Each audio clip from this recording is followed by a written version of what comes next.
The resurrection of beloved TV series Kate and Abe so passionately championed was proving to be less a triumphant rebirth and more a chaotic, blood-soaked resurrection. Their initial excitement at bringing the show to streaming audiences had curdled into a miasma of casting calamities, spoiler leaks, and a disturbingly high body count, literally.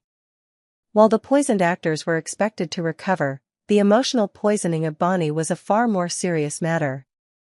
Convinced her career, perhaps even her life, was irrevocably shattered, she poured out her fears to Johnny. Back at the production hub, Kate and Abe, faces grim, briefed their shell-shocked staff. The narrative they painted was one of escalating madness. A disgruntled writer, furious with the show's creative direction, had apparently decided to take her grievances to homicidal extremes. Then Whitley, seemingly inspired by this murderous muse, followed suit. The question hung heavy in the air: had the reign of terror finally ended? Was there a glimmer of hope for a less blood-soaked future? Or was this the definitive, tragic finale for body and soul? Meanwhile, in the tangled realm of romantic entanglements, Stephanie and Alex found themselves on the precipice of reconciliation. Both were eager to rekindle their romance. However, a significant, joy-shaped obstacle lay in their path. Alex had, in a moment of questionable judgment, slept with Joy.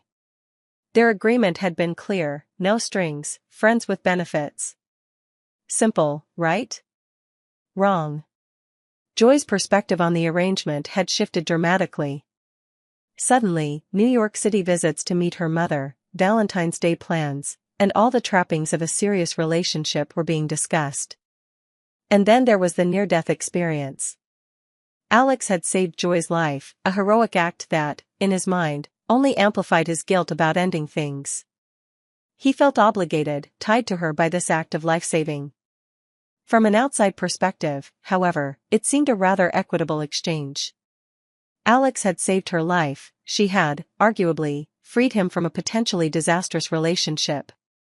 Now, as Alex wrestled with his conscience and Joy's burgeoning romantic expectations, Stephanie sought counsel from the ever-sensible Kayla. Finally, a voice of reason amidst the